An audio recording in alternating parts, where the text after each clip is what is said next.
ଆମର ଏବେ ଗିଫ୍ଟ ସବୁ ଅନବକ୍ସ ହେଲା। ଏଇଟା ଆମର ଦେଇଥିଲେ ଯେଉଁ ଆଜି ମାଙ୍କର ଫେରୱେଲ୍ ଥିଲା ନା, ତ ସେଇ ଯୋଗୁଁ ଗିଫ୍ଟ ସବୁ ଆମେ ଅନବକ୍ସ କଲୁ। ଏଇଟା ଆମର ଗୀତା ଦିଦି ଦେଇଥିଲେ। ଆଉ ତାଙ୍କୁ ଖୋଲି ଦେଇଛୁ। ଏଇଟା ଗୋଟେ ଶାଢ଼ୀ ଦେଇଛନ୍ତି। ଏଇଟା ଯେଉଁ ଭାସ୍କର ସାର୍ କିଏ ସେ ଗିଫ୍ଟଟା ଦେଇଛନ୍ତି। ସେ ଗିଫ୍ଟ ଗୁଡ଼ା ଦିଅ। ସେ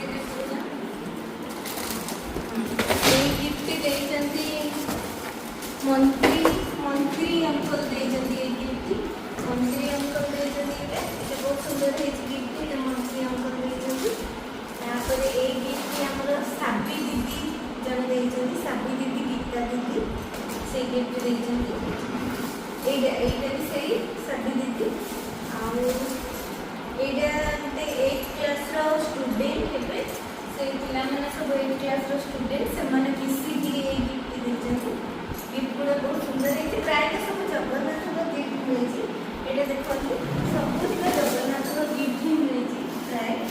ତ ଆଉ ଗୋଟେ ଗିଫ୍ଟ ଆମ ପାଖରେ ଅଛି। ଏଇଟା ଗୋଟେ ଏଇ ଗିଫ୍ଟ ଦେଇଛନ୍ତି। ଏଇ ଗିଫ୍ଟ ଗୋଟେ ଦେଇଛନ୍ତି ଅପାଙ୍କୁ, ମାନେ ମାଆଙ୍କୁ ତାଙ୍କୁ ଅପା କହିକି ଦେଇଛନ୍ତି। ଏଇଟା ଦିଦି ଜଣେ ଦେଇଛନ୍ତି। ଏଇ ଗିଫ୍ଟ ଅନବକ୍ସ ହେଇନି। ଆଉ ବାକି ସବୁ ଗିଫ୍ଟ ଆମେ ଅନବକ୍ସ କରିସାରିଛୁ। ତ ଆଉ ଗୋଟେ ଗିଫ୍ଟ ଏଇଠି ରହିଯାଇଛି। ତ ଏଇଟା ବି ଗୋଟେ ସାର୍ ଦେଇଛନ୍ତି ଏଇ ଗିଫ୍ଟ। ବସ୍ ଆମର ଏତିକି ଗିଫ୍ଟ ସବୁ ଥିଲା। ବାକି ସବୁ ଗୋଟିଏ ଘରିକା ମିଳିଛି। ଏଇ ଗିଫ୍ଟ ମୁଁ ଦେଖିବା ପାଇଁ ମିଳିଯାଇଛି। ଏଇ ଗିଫ୍ଟ ଜଣେ ଦେଇଛନ୍ତି ସେନାଜ ବୋଲି ଜଣେ ଦେଇଛନ୍ତି। ଏଇ ଗିଫ୍ଟ ଦେଇଛନ୍ତି। ଗିଫ୍ଟ ସବୁଗୁଡ଼ା ବହୁତ ସୁନ୍ଦର ଗିଫ୍ଟ ହେଇଛି। ବହୁତ ଭଲ ଲାଗୁଛି ଗିଫ୍ଟ ସବୁ। ସେ ନାଁ ଲେଖିନାହାନ୍ତି, ଏମିତି ସେ ଗିଫ୍ଟ ଦେଇଛନ୍ତି। ଏଥିରେ ଅଳତା, ଚୁଡ଼ି, ଛୋଟ ଛୋଟ ହେୟାର ବ୍ୟାଣ୍ଡ ଆଉ ଗୋଟେ ବିନ୍ଦି ଏମିତି ସବୁ ଅଛି। ତାପରେ ଡାଏରୀ ଟିକେ ଦେଇଛନ୍ତି, ଆମେ ଜାଣିପାରୁନୁ କିନ୍ତୁ ସେ ନାଁ ଲେଖା ହେଇଛି ଡାଏରୀ।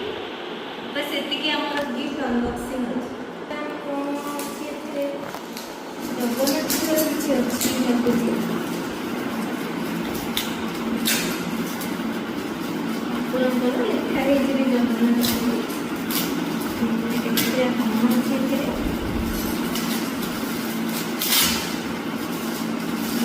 ଏଇଟା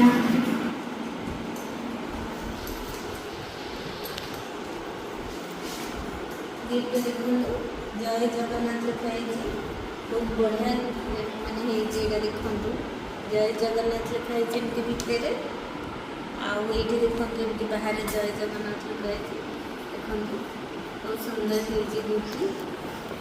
ତ ସେତିକି ହିଁ ଆମର ଗିଫ୍ଟ ଥିଲା, ଯେଉଁଟା ଆମେ ଅନବକ୍ସ କରିଦେଲୁ।